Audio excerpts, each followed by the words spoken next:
रसूलुल्लाह सल्लल्लाहु अलैहि वसल्लम। और पढ़ें एक मरतबा ला इलाहा इल्लल्लाह मुहम्मदुर रसूलुल्लाह सल्लल्लाहु अलैहि वसल्लम। मेरे साथ में ये कलिमात पढ़ें, पढ़िए अस्तगफिरुल्लाह रब्बी मिन कुल्ली ज़ंबिन व अतूबु इलैहि ला इलाहा इल्लल्लाहु मुहम्मदुर रसूलुल्लाह सल्लल्लाहु तआला अलैहि वसल्लम। मिंबर शरीफ पर अजीम तरीन शख्सियतें मौजूद हैं, शोरा हजरात भी हैं, उलमा भी हैं और अइम्मा भी हैं, हुफ्फाज़ व कुर्रा भी हैं। आपकी मोहब्बत भरी बस्ती में मेरी पहली हाज़री है और ये नौजवान जो युवा कमेटी है, इन्होंने बड़ी मोहब्बत से, बड़े प्यार से इस महफिल का इनेकाद किया, सजाया और मना रहे हैं। गांव के बच्चे बच्चे ने इन सब लोगों का बड़े प्यार, बड़े मोहब्बत से साथ भी दिया, अल्हम्दुलिल्लाह। मैं दिल से दुआएं करता हूँ, मौला ताला अपने हबीब सल्लल्लाहु ताला अलैहि वसल्लम के सदक़ा व तुफ़ैल इस प्रोग्राम को कबूल व मंजूर फरमा ले। मौला इस बस्ती पर तू अपना करम फरमा, रहम फरमा, फजल फरमा, सबके घरों में बरकतें और खुशहालियाँ अता फरमा। मिंबर शरीफ पर जो उलमा, हुफ़ाज़, कुर्रा, अइम्मा, खुतबा, शोरा, जलवागर हैं, इन हजरात के मुझे नाम याद नहीं है। अभी शायर साहब का नाम याद हुआ जो पढ़ रहे थे, शायद उनका नाम काशिफ रजा है, अख्तर काशिफ, वो भी मक्ते से मैं समझा। और आप समझ रहे हो कुर्सी पे मैं बैठा हूं तो मैं ही अच्छा हूं, कोई पता नहीं इन लोगों में या आप लोगों में कौन ऐसा हो जिसकी अदाएं अल्लाह और रसूलुल्लाह को पसंद हो। शेख सादी लिखते हैं कि हर जंगल को खाली मत समझो, पता नहीं कहाँ शेर सोया हुआ हो। इस तरफ से लेकर के इधर तक ये सब वो हैं जिनको अल्लाह तबारक व ताला ने दीनी काम और इस्लामी काम के लिए चुना। इंसान अगर चुनता है तो उसके चुने हुए में कमी हो सकती है, मगर अल्लाह जिसको चुन ले वो चुना ही हुआ होता है। अब इनके तारुफ के लिए नाम तो याद नहीं है, मगर अपने नाना का फरमान जरूर याद है, आका की हदीस याद है।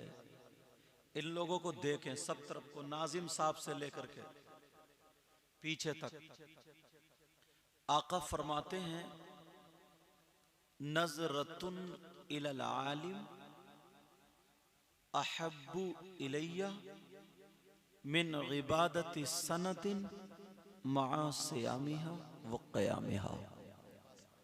आका फरमाते हैं किसी आलिम की तरफ एक मर्तबा देखना, नज़रतुन नकिरा का सीगा उलमा जानते, फरमाते एक मर्तबा देखना किसी आलिम की तरफ। तो इन नौजवानों ने कितना अच्छा इंतजाम किया, आसपास के उलमा करके यहाँ बैठ गए, आप लोग देख रहे हैं। मेरी बात हो टाल दो, लेकिन नबी की हो तो कैसे टालोगे। आका फरमाते नज़रतुन इलल आलिम, आलिम की तरफ एक मर्तबा देखना, अहब्बु इलैया मिन इबादति सनतिन, मुझे एक साल की इबादत से ज्यादा पसंद है। क्या फरमाते हैं? मुझे 1 साल की इबादत से ज्यादा पसंद है किसी आलिम की तरफ 1 मर्तबा देखना। तब ये मुबारकबाद के लायक है नहीं है। तुम सोते होते, अच्छी हवा चल रही है, छत पे होते, मच्छरदानी में होते, सोते होते, मगर नहीं, ये प्रोग्राम रखा, ये सजाया, रोशनी, डेकोरेशन, सारा काम किया, उलमा को दावत दी, सब हाजिर हुए, इनका दीदार कर रहे हैं। 1 साल की इबादत से ज्यादा पसंद है, नबी फरमाते हैं। और जो नबी को पसंद वो खुदा को पसंद, जिससे नबी राजी उससे खुदा राजी। और आका फरमाते हैं खम्सुम मिनल इबादह क़िल्लतुत तआम वल क़ुऊद फिल मस्जिद वन नज़्रु इलल काबा वन नज़्रु इलल मुसहफ़ वन नज़्रु इलल आलिम। आका फरमाते हैं 5 चीजें इबादत में से, कितनी बोलो? नंबर 1, अब गिना रहा हूं कौन कौन सी इबादत में से।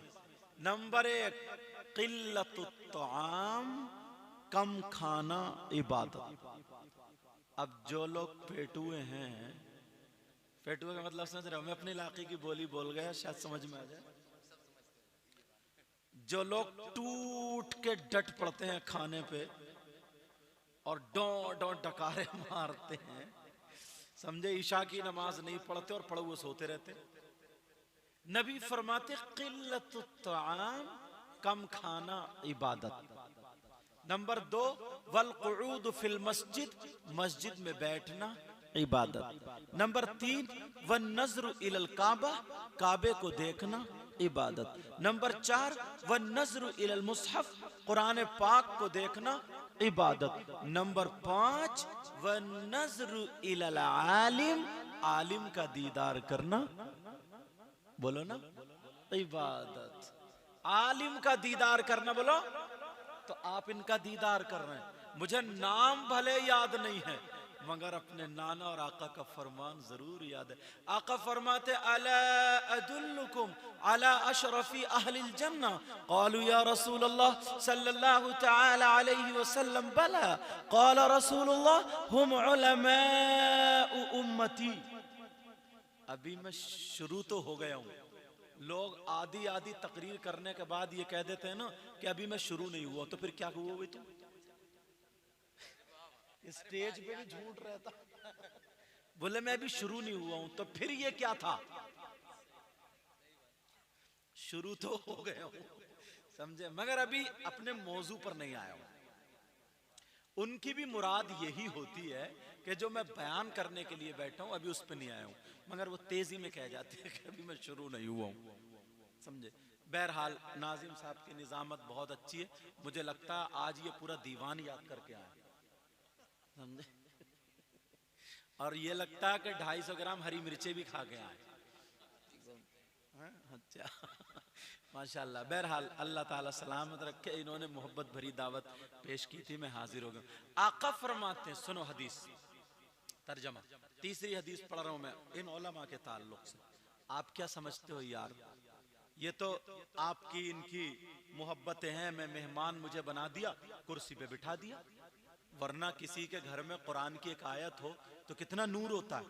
इनके सीनों में 6666 कुरान की आयतें, तो इनका जवाब कहां से लाओ?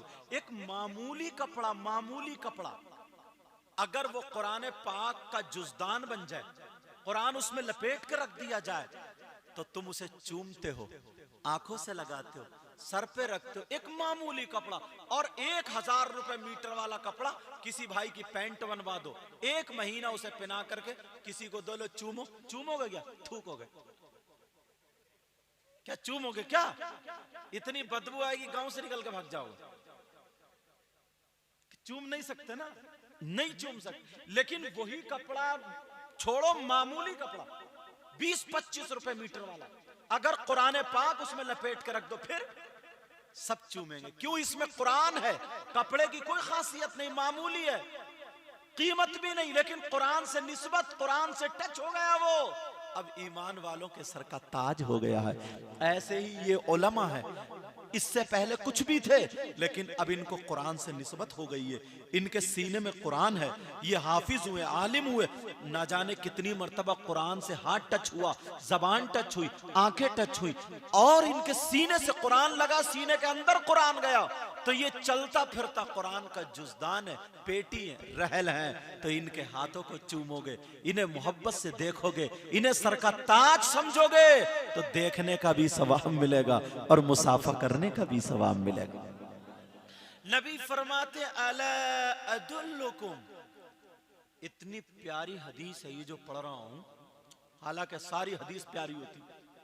नबी फरमाते हैं कि सहाबा बैठे हुए थे और आका बयान कर रहे थे। कितना प्यारा वक्त होगा, सुनने वाले सहाबा और सुनाने वाले आका। आका फरमा रहे थे अला अदुल्लुकुम, ऐ मेरे जानिसारो, चाहने वालों, कलमा पढ़ने वालों, क्या मैं तुम्हें उन लोगों के बारे में ना बताऊं? सहाबा ने अर्ज किया कौन लोग? कहा जो जन्नतियों में भी अशरफ हैं, आला हैं, सुंदर हैं, बेहतर हैं। एक तो जन्नती होना क्या कम शर्फ की बात है।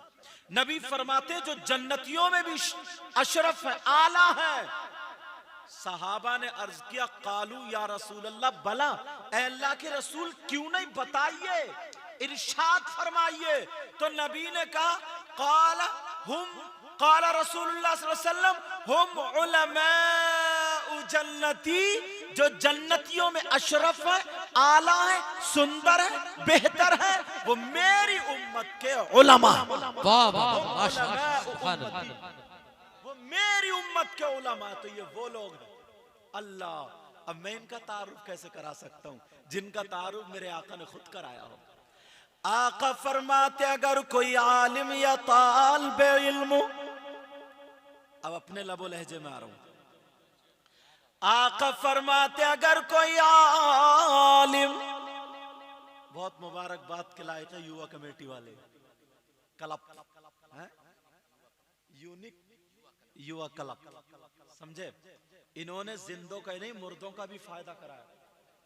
क्या कहना, माशाअल्लाह। आका फरमाते अगर कोई आलिम किसी बस्ती के कब्रिस्तान से गुजर जाए, मर्रा का लफ्ज है, पढ़े नहीं, दुआ ना कर, खाली गुजर जाए, और अगर पढ़ता हुआ गुजर जाए तब तो और ही बात, मर्रा का लफ्ज। आका फरमाते अगर कोई आलिम किसी बस्ती के कब्रिस्तान से गुजर जाए तो उसके गुजरने की बरकत ये होगी कि उस बस्ती के कब्रिस्तान से अल्लाह ताला 40 दिन के लिए अजाब उठा लेता है।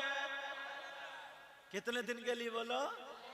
अजाब उठा लेता है अल्लाह तबारक व ताला, खाली गुजर जाए।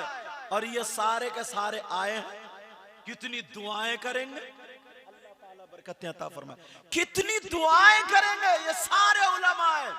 अब सुनो, मर्द और औरतें, अपने मौजू पे आ रहा हूं। दो ही लोग हैं, इधर औरतें हैं, इधर मर्द हैं। पर्दे का बहुत बड़ा इंतजाम किया, देखिए कितना बड़ा पर्दा, समझे, समझ गए होगे कितने बड़े का पर्दा। बहरहाल लेकिन सुनो, मर्दों को पहले, मर्द तुम सुनो अपने लिए, चचा, ताऊ, मामू, खालू, फूफा, भाई, बहन, बेटा, सारे रिलेशन होते, रिश्तेदार होते, बोलो सब खूनी रिश्ते हैं ये, बोलो। मगर इस्लाम से पूछो, किससे पूछो? तुम्हारे गांव में किसी का नाम इस्लाम हो तो उसी घर मत पहुंच जाइयो कि रात सैयद साहब कह रहे थे बता भाई, हैं? इस्लाम का मतलब यह है जिसको अपना करके तुम मुसलमान हुए हो, समझ गए? हाँ या ना तो बोली दो। अच्छा, सुभान अल्लाह के तरीके में बोलते हैं। इस्लाम से पूछो मर्दों पर सबसे ज्यादा हक किसका है? मर्दों पर सबसे ज्यादा हक किसका? चचा का है, ताऊ का है, बाप का है, माँ का है, खाला का है, मामू का, किसका ज्यादा हक है? सुनो नौजवानों, अल्लाह के रसूल से पूछो आका मर्दों पर सबसे ज्यादा हक किसका है? तो तुम्हारी औलाद भी है, तुम्हारी औलाद में बेटे भी हैं और बेटियां भी है, और भाई भी, बहन, चचा, ताऊ, रिश्तेदार। तो किसका ज्यादा हक है? यहां से एक एक बात नोट करके जाना। आका इरशाद फरमाते हैं मर्दों पर बेटी से ज्यादा हक, बेटे से ज्यादा हक, बीबी से ज्यादा हक, चचा ताऊ से ज्यादा हक, सास ससुर साली से ज्यादा हक नबी फरमाते हैं माँ और बाप का है। नारे तकबीर, नारे रिसालत, मसलके आला हजरत, नूरे मुजस्सम कॉन्फ्रेंस। माशाअल्लाह, बहुत खूब, बहुत खूब। अच्छा, अरे वाह भाई वाह। लोग सोचते होंगे माशाअल्लाह माशाअल्लाह, अगर ये कमेटी वाले 10-12 मर्तबा, बेटा बेटा बेटा बेटा, वरना तुम्हें भी नजराना देना पड़ेगा, मेरी सुन लो। सोच रहे होंगे यार ये अगर कमेटी वाले जिसके भी चक्कर में ना 10-12 मर्तबा उठ गए उसका नजराना तो पूरा हो गया। मगर मैं जो खुश होऊंगा, मैं उस वक्त खुश होऊंगा कि जब तुम बातों पर अमल करके जाओ। और जलसा तुमने कराया है, नोट दो या मत दो, मगर आज के बाद पक्का सच्चा अमल करके जाना इंशाअल्लाह। बोलो इंशाअल्लाह। अरे हमारे बुजुर्ग अल्लाह ताला बरकत दे। चलो बेटा हाथ मत मिला, यही रख दो। अब मुझे बोलने दो, आने दो अपने मौजू पर, मुझे भी बोलने दो। समझ रहे? अरे यार कैसी बात कर रहे हो, तुमसे बड़ा तवज्जो है ना? तवज्जो रखो, तवज्जो। देखो मुझे आने दो, अभी तो मैं शुरू कहां कर रहा हूं, शुरू तो पहले कर दिया था यार। तो मर्दों पर सबसे ज्यादा किसका बोलो? मगर शादी हो जाती है तो माँ बाप कहां गए? औलाद हो जाती है तो माँ बाप कहां गए? बेटा बेटी हो जाते तो माँ बाप कहां गए? पैदा हुआ, होश संभाला, इस्लाम के कवानीन जब उस पर लागू हो गए तो मरते वक्त तक सबके लिए यही कानून है कि मर्दों पर सबसे ज्यादा हक माँ और बाप का। अब फैसला तुम्हें करना। अगर बीबी के 5,000 का जोड़ा बन रहा, कपड़े बन रहे, खर्च हो रहा, तो तुम्हें ध्यान देना माँ पे कितना खर्च कर रहे हो, बाप पे कितना खर्च कर रहे हो, तुम्हें ये देखना पड़ेगा। अगर बेटियों पे खर्च हो रहा तो ये भी देखना पड़ेगा माँ बाप पे कितना खर्च हो रहा। प्यारो मैं तो बता करके जाता हूँ मर्दों पर सबसे ज्यादा उसकी माँ और बाप का है। अब सुनो हदीस, कमेटी वालों के लिए भी, सबके लिए। अब मेरी तरफ से नजराना लो हदीस की शक्ल में, कहीं सोचो नोट देने आ रहे हो। हदीस की शक्ल में आका फरमाते सलासा,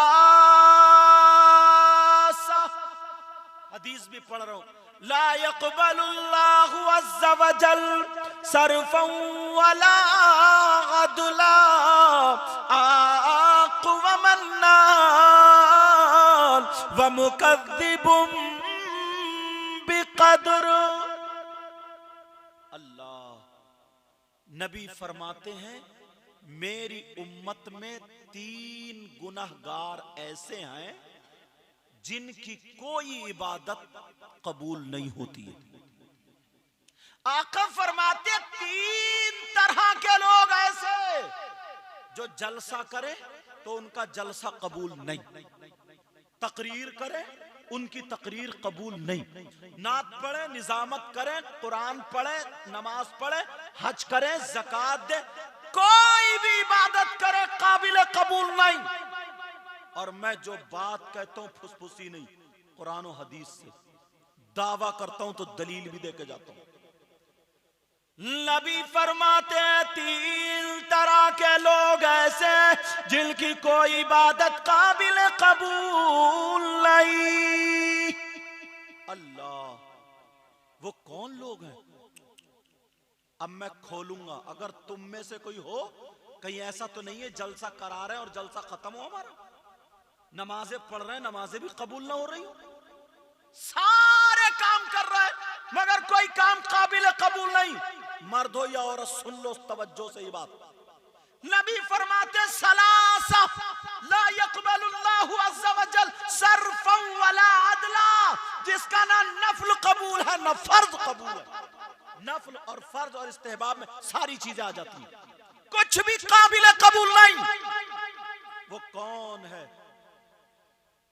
तलवार की धार पे चल रहा हूं, अगर मान लो कोई शराब पी ले, अल्लाह ना करे वो शराब पी ले, अगर शराब पी ले फिर नशे से बाहर हो गया, कपड़े पाक हैं, शराइत नमाज पाए जा रहे, मस्जिद में आकर के नमाज पढ़े, शरअन उसकी नमाज हो जाएगी। फिर कौन सा ऐसा गुनाहगार है? अगर कोई चोरी कर ले, अल्लाह ना करे कोई चोरी करे, अगर किसी ने चोरी कर ली और फिर वो मस्जिद में नमाज के वक्त आ गया, कपड़े उसके पाक साफ थे, शराइत नमाज पाए जा रहे, नमाज पढ़ ली, शरअन नमाज हो जाएगी। मगर कौन सा ऐसा मुजरिम है, कौन सा ऐसा खताकार है? अगर तुम में कोई हो तो आज तौबा कर लेना। ऐसा खताकार के नमाज पढ़े तो नमाज कौन है? खोलूं, सुनना चाह रहे हो? आका फरमाते सलासा ला यक़बलुल्लाहु अज़्ज़ा वजल सर्फन वला अदला, आक आनी अला कुल वालिदै, जिसकी नमाज कबूल नहीं होती, रोजे कबूल नहीं होते, जलसा कबूल नहीं होता, नारा कबूल नहीं होता, कोई इबादत काबिल कबूल नहीं होती। नबी फरमाते वो है जिसके माँ बाप जिससे नाराज है, जो माँ बाप का नाफरमान है, जो माँ बाप का कहना नहीं मानता, जो माँ बाप को तकलीफ देता है।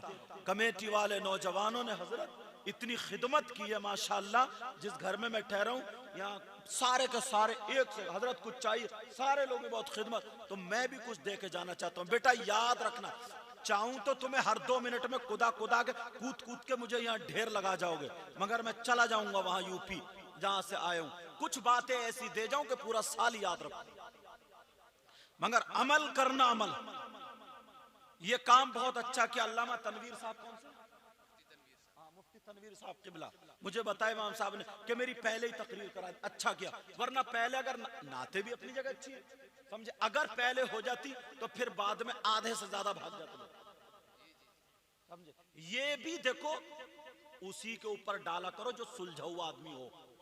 अभी अल्हम्दुलिल्लाह सुलझे हुए मुफ्ती आलिम बेहतरीन, तो वही तो काम करेंगे। इनका मकसद ऐसा नहीं है कि ये शायरी के खिलाफ हो, अल्लाह ना करे, कोई भी आलिम खिलाफ हो ही नहीं सकता, क्योंकि वो मेरे आका की नात पढ़ता है, समझ में। मगर मतलब यह है कि लोहा कब गरम है, कब हथौड़ा मारना, समझ में आ गई। तो कौन कहता है? ये नबी फरमाते हैं अगर जिसके माँ बाप जिससे नाराज है तो उसकी कोई इबादत काबिल कबूल नहीं। तुम सोचो हर साल जल से करें, खूब कूद के नारे लगाएं, नोट दे दे, और अम्मा घर पे तड़प रही है, अब्बा भी घर पे तड़प, अम्मा बोला चुप के रहिए, चुप, अम्मा को डांट रहे और मेरे हाथ चूम रहे, कितने हाथ चूम लो, सब नाक लगा दो चूमते चूमते।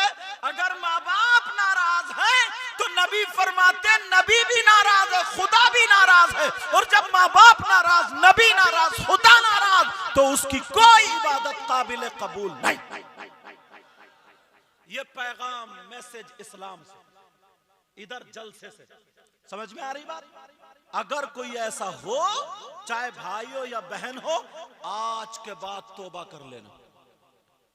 अच्छा एक बात बता, जो मोटरसाइकिल पे बैठे उधर वो भी बताएंगे, मुझे उम्मीद है, चलो पीछे मत देखो, मुझे ही देख लो तुम, समझे। एक बात बता, तुम चाहते हो तुम्हारी दुआएं कबूल हो जाए? चाहते हो नहीं चाहते हो? और फ्री में तो सभी चालोगे ना, समझ रहे? फ्री का मतलब ये नहीं तुम मुझे नोट दे जाओ, इसलिए तफरीह तबाह के लिए बोलता हूं ताकि एक जहन भी फ्री रहे, समझ में आ रही? तुम चाहते हो तुम्हारी दुआएं कबूल हो जाए, इसीलिए तो तुम अल्लाह के वलियों के मज़ार पे जाते हो, मज़ार शरीफ पे जाते हो, इधर जिन जिन के मज़ार हैं, मुजाहिद मिल्लत में जा रहे होगे, या इधर जहाँ जो भी अल्लाह के वली हैं उनके मज़ार पे जा रहे होगे, जाते ही जाते हो ताकि दुआएं कबूल, और जाना भी चाहिए। मगर एक बात याद रखियो, मर्दों का जाना जायज़ है, औरतों का नहीं। अहनाफ के यहाँ मर्दों का जाना जायज़ है, औरतों का जाना जायज़। तुम तो घर में पड़े हो या खेत में पड़े हो, ये मज़ार के चक्कर लगा रही है। तुम इधर चक्कर लगा रहे हो खेत की मेंढ, और वो उधर मज़ार पे चक्कर लगा रही है। जिसका मज़ार पे जाना था जायज़, वो तो घर में पड़ा, इधर आधर पड़ा, ना मस्जिद में जाता ना मज़ार पे जाता, वो जा रही खूब लालिए क्रीम पाउडर लगा के। ये कौन सा जिन और भूत है जो मेकअप भी साथ नहीं चल रहा? जरा सोचने की बात है। सही बता रहे हो, मैं गारंटेड बोलता हूं, अगर 100 ऐसी खेल रही है, कूद रही है, तो मुश्किल से 5 ऐसी होंगी जिन पे कोई ना कोई असर होगा, और 95 तो खाली ढचोकला है, खाली ढचोकला। लेकिन रुको, अब मैं जो बात बता रहा था, तुम चाहते हो कि तुम्हारी दुआएं कबूल हो जाए, मज़ार शरीफ पर जाते हो, मस्जिद में जाते हो, गरीब नवाज में जाते हो, साबिर पाक में जाते हो, मुजाहिद मिल्लत में जाते हो, मखदूम शिमला में जाते हो, जो जो इधर वली हो उनकी बारगाह में जाते हो ताकि दुआएं कबूल हो जाए। मगर सबको हाथों हाथ रिजल्ट मिल जाता? बोलो, सबकी दुआएं कबूल? अगर बुखारी शरीफ पढ़ेंगे तो दुआ तो सबकी कबूल होती है, मगर अल्लाह तबारक व ताला जिसके लिए मुफीद समझता है उसी वक्त वो रिजल्ट दे देता है, और अगर जिसके लिए मुफीद नहीं समझता वो रिजल्ट रोक लेता। वो रिजल्ट तुम्हें हश्र के मैदान में मिलेगा, वो भी दुआ कबूल, मगर हाथों हाथ दुआ कबूल नहीं होती है। अगर होती ना तो अब तक पड़ोसी को मरवा चुका होता। जलन इतना, हसद इतना, कीना इतना, बगावत। किसी का मकान बन रहा, पड़ोसी को बुखार चढ़ रहा, तुझे भाई बुखार क्यों आ रहा? किसी के बच्चे अच्छा काम कर रहा है, वो अपने बेटों को गालियां बक रहा, तू भाई गालियां क्यों बक रहा? किसी का काम अच्छा चले कोई जले, ये जलन, हसद, कीना, बगावत निकालो। बुजुर्गों ने कहा था, एक वक्त वो आएगा कि लोग अपने दुख से इतने परेशान नहीं होंगे जितने पड़ोसी के सुख से परेशान होंगे। आज वो वक्त आ गया। मगर सुनो, तुम जाते हो बारगाहों में, एक बारगाह का एड्रेस मैं बताना चाहता हूं, सुनना चाह रहे हो? जहां पर दुआ 100 के 100% कबूल। अगर ना हो तो मेरा दामन पकड़ लियो। अरे दावा कर रहा हूं ना, तो दलील भी इतनी प्यारी दे के जाऊंगा, इतनी प्यारी दलील दूंगा, तुम्हारे चेहरे मुस्कुरा जाएंगे, तुम्हारे चेहरे मुस्कुरा जाएंगे। बताओ, एड्रेस बता दूं, पता बता दूं, और मजार पे जाना औरतों का जायज नहीं, मगर ये बारगाह जो मैं बता रहा हूं यहां औरतों का जाना भी जायज है। अब तो ये भी खुश हो गई होंगी, यहां पर औरतों का जाना भी जायज। कौन सी बारगाह है जहां पर दुआ 100 के 100% कबूल? चलोगे? जाना चाहते हो? अब सुन लो, लिखने वालों लिख लेना, नोट करने वालों कर लेना। वो बारगाह कौन सी है जहां पर 100 के 100% दुआ कबूल होती है? तुम सोच रहे होगे वो बारगाह बहुत ज्यादा दूर है, लेकिन सुनो प्यारे सुनो, वो बारगाह कोई और नहीं, वो बारगाह तुम्हारी माँ, तुम्हारे बाप। अपने माँ बाप को राजी कर लो, अपने माँ बाप की खिदमत कर लो, अपने माँ बाप को खुश कर लो। जब माँ बाप राजी हो गए, लड़खड़ाते हुए हाथों से तुम्हारे लिए हाथ उठा करके दुआ कर दे, तो खुदा की कसम तुम्हारी दुआ रद्द, माँ बाप की दुआ रद्द नहीं हो सकती। इसलिए अब दलील सुनो, ये मैं नहीं कहता, ये नबी फरमाते हैं। कौन नबी फरमाते हैं, वो नबी फरमाते हैं जिस नबी ने कहा खुदा एक है, तुमने देखा नहीं लेकिन मान लिया। जिस नबी ने कहा जन्नत है, तुमने देखी नहीं लेकिन मान लिया। जिस नबी ने कहा जहन्नम है, तुमने देखी नहीं लेकिन मान लिया। जिस नबी ने कहा फरिश्ते हैं, तुमने मान लिया। वही नबी फरमाते